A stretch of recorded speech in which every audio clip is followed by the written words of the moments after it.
Hello everyone, আশা করি সবাই ভালো আছেন। আজকে চলে আসলাম আরও একটা নতুন ব্লগ নিয়ে। তো আজকে হচ্ছে আমি পৌষির জন্য রান্না করব ভাবলাম আপনাদের সাথে একটু শেয়ার করি। আজকে জাস্ট ভেজিটেবলটা শেয়ার করব। আর এটা হচ্ছে আমেরিকান ভেজিটেবল, এটার প্রাইসও রিজনেবল, আর এটা কস্কোতে পাওয়া যায়। আর এই ভেজিটেবলের মধ্যে হচ্ছে এমন অনেক কিছু আছে, যেমন এই সাদা জিনিসটা দেখতে মূলার মতো, বাট মূলা না। বা এটা এত স্বাদ মানে বলার মতো না। তো এটা আমি হচ্ছে আমার স্টাইলে করে রান্না করব। এটা অলরেডি বেক করা আছে। যেহেতু এটা ফ্রোজেন ভেজিটেবল, তো আমি প্রথমে হচ্ছে একটু পানি দিয়ে হচ্ছে ভেজিটেবলটা নর্মাল করে নিলাম। কারণ হচ্ছে যখন রান্না করব তখন হচ্ছে আমি যদি এটা নর্মাল না করি তাহলে আইস সবগুলো গলা হচ্ছে পানি হয়ে যায়। পানি হওয়ার পর হচ্ছে ভেজিটেবল সবগুলো ভেঙে যায়।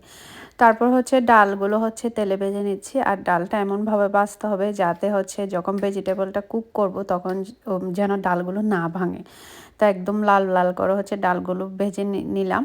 এরপর হচ্ছে আমি এর মধ্যে হচ্ছে হালকা মরিচ মশলা দিছি, যেহেতু এরা আমেরিকান এত বেশি স্পাইসি খাবে না। তারপরে হচ্ছে একটু স্বাদের জন্য আমি হচ্ছে হালকা স্পাইসি দিলাম। ও বললো আমার মতো করে রান্না করতে।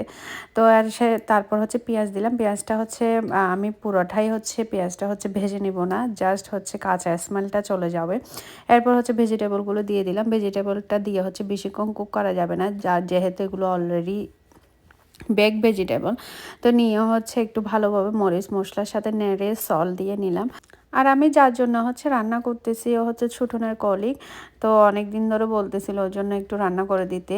তো ভাবলাম, তা ও বললো, ওকে জিজ্ঞাসা করলাম কি রান্না করব, বললো সবজি আর একটু চিপ্পি। তো আজকে চিপ্পি কারিটা আপনাদের সাথে শেয়ার করি নাই। তো এই তো আমার সবজিটা হয়ে গেছে, এটা রান্না করতে বেশিক্ষণ সময় লাগে না। তারপর আমি হচ্ছে এগুলো হচ্ছে ফয়েল পেপারে নিয়ে নিচ্ছি, নিয়ে হচ্ছে ঠান্ডা করতে দিব। তারপর আপনাদের দাদা বললো ওদের জন্য কিছু অল্প করে রাইস রান্না করতে। তো আমি হচ্ছে অল্প করে হচ্ছে ওদের জন্য রাইস রান্না করলাম। তো তিনটা তরকারি, একটা হচ্ছে রাইস আর হচ্ছে চিপি কারি ভেজিটেবল। এই তো আমার 25 জনের জন্য হচ্ছে রান্না হয়ে গেছে খুব ইজিলি, রান্না করতেও সময় লাগে না। এই চিপি কারি হলো হচ্ছে কসকো থেকে নিয়ে আসছে, জাস্ট মরিচ মশলা দিয়ে হচ্ছে রান্না করে নিয়েছি। তো আজকের ব্লগটা এতটুকু পর্যন্ত। আশা করি ব্লগটা দেখে ভালো লাগছে। ভালো লাগলে অবশ্যই শেয়ার করে পাশে থাকবেন।